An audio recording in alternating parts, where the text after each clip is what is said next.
In the feature segment today, Farmweek's Amy Taylor tells us about two Mississippi dairy farm families who bottle their own milk and then sell it direct to the public.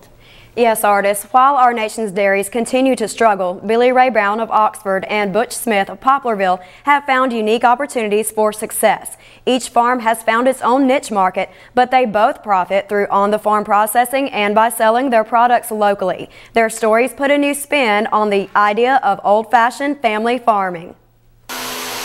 Two Mississippi dairy farms are doing something many people said couldn't be done. In a tight economy, it's almost impossible to start a new business, particularly a dairy. But Billy Ray Brown of Oxford found a way to profit by thinking outside of the box. He explains what prompted him to sacrifice his full-time job building fences and start a dairy, even though he had never milked a cow before. Never had in my mind ever to be a dairy farmer. I probably had beef cattle since I was 15 or 16.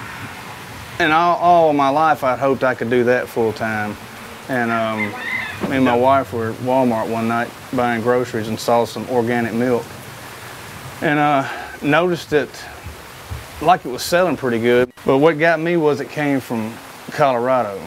When you know, the big thing now, maybe not organic or this or that, you can label it a lot of different ways, but anything local.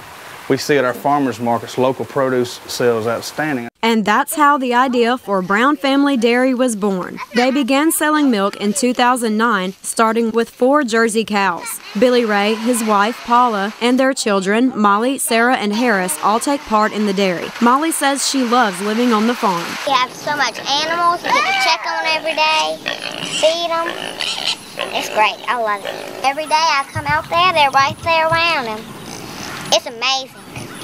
I help, I'll open the gate for them, and I'll count 1, 2, 3, and I'll say the names, and then I'll give them paper towels and give them the dip that you put on there and you clean it. As business grew, the Browns expanded to milking 12 cattle. One of the most unique qualities is the milk comes in glass bottles, giving a nod to the old days when it was delivered door to door. Brown explains how stores and customers can purchase milk. If they're a first-time customer, they'll pay a deposit on that bottle, along with the price of the milk, and they'll take that home. When they finish that, they bring the bottle back either to me at a farmer's market or to a store, hand them the bottle and get another one. They just basically buy their bottle the first time, and they bring it back every time and just exchange it. When we take milk to the store, we unload a load of milk and we load a thing of bottles. Brown says he believes the bottles even give the milk a special taste. While Brown Family Dairy enjoys success in North Mississippi, a farm on the south end of the state has found its niche as well. In early 2010, Butch Smith and his family opened Country Girls Creamery near Poplarville. Smith talks about his dairy experience.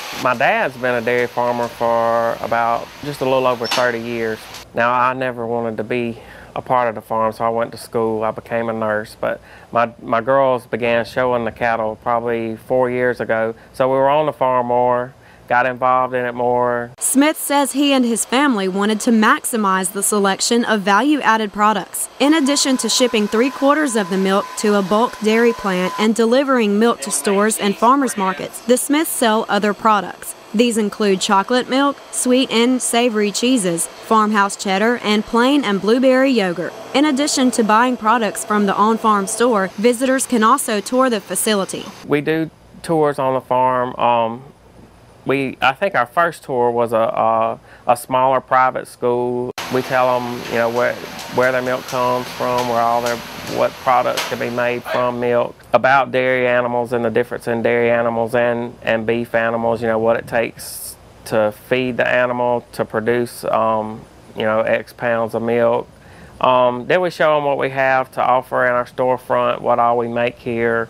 We show them how we bottle the milk, how we make the cheese, and we allow them to see the cows being milked. Smith says he and his father, Connell, take on the task of milking the 80-cow herd twice a day. The dairy was named Country Girls Creamery after his 3 daughters, Shannon, Lauren, and Gracie, and wife, Dawn, who also help on the farm. Dr. Lamar Adams, Mississippi State University Extension Dairy Specialist, explains that each farm has its own market because of location and size. Location is the key and what market demographic you're shooting for. Again, the Brown facility up in Oxford is very unique in that it is a small startup operation. Mr. Brown does use the old-timey glass bottles. The Country Girls Creamery that the Smith family operates down around Poplarville, there again, it was an established herd milking 80 to 100 cows, and they have more milk that they can meet the bottled or fluid milk demands, as well as having milk to make into cheese, and they're also selling butter products. Though on-farm processing has worked for the Brown and Smith families, many areas cannot support this type of market. It's important for those interested to do their homework first. The first thing they need to do is to do a market analysis. The Mississippi State Extension Service, through the Animal and Dairy Science Department and Ag Economics Departments and others, can help do those type of assessments to be sure that the market is there. MSU Extension can also help producers make sure they have the proper equipment according to health department standards. These facilities are regulated by the Mississippi Department of Health, just as any food processing facility would be, so they have been trained on how to properly pasteurize these products. Pasteurization is a heat process that eliminates harmful microorganisms that may be present in the milk. Both operations obtain their own pasteurizers, which heat the milk and hold it at 145 degrees for 30 minutes. Then the milk is cooled down to around 40 degrees before it's bottled. Milk is tested regularly by Mississippi Department of Health to ensure safety. And as for the cattle, both farms ensure excellent living conditions. The cows are mainly grass-fed and given free range in the pasture, and Smith feeds his calves in separate stalls to give them the right portions. Both producers testify their farms could not operate without the help of family and friends. Brown says he's proud to offer farm-fresh, safe products. Anybody ought to show up at my farm anytime, unannounced, and see how my animals are treated, see how our facilities are operated, and that's what sells milk. In my opinion. Personalizing the product is what Smith believes to be one of the best parts of running Country Girls Creamery. It's not just making a bottle of milk. I mean, we raise the cows from calves. We bred our own cattle. The genetics that they have are all something that we put into it. The land, the grass we grow. You know, it doesn't seem so much like work when you have something that you can tell about and be proud of. And sacrificing his small fencing business for farming taught Brown that you can find success against all odds. A lot of folks told me there's not a way, you can't do it, but if you want it bad enough, there is a way to do it. That's always been our goal, is to make a living farming and be at home.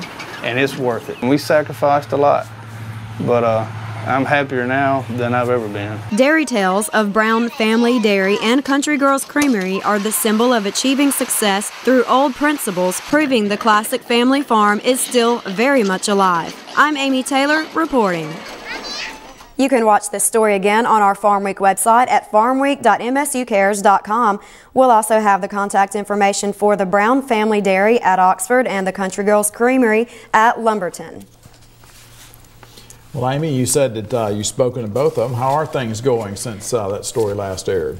Things are going really well still. Billy Ray hasn't really expanded his market very much because he says he likes where he is, and things are going really well for him, but he has added a couple of cows to his to that unit, and he's now at 14 cattle. But Butch Smith has actually expanded a good bit. They added a store in Foxworth and in Richton, and he bought 30 cattle in October, and they also added mozzarella, sour cream, Creole, cream cheese, and whipping cream to their product list. Wow. So they've got a lot going on. He's a busy man. Right.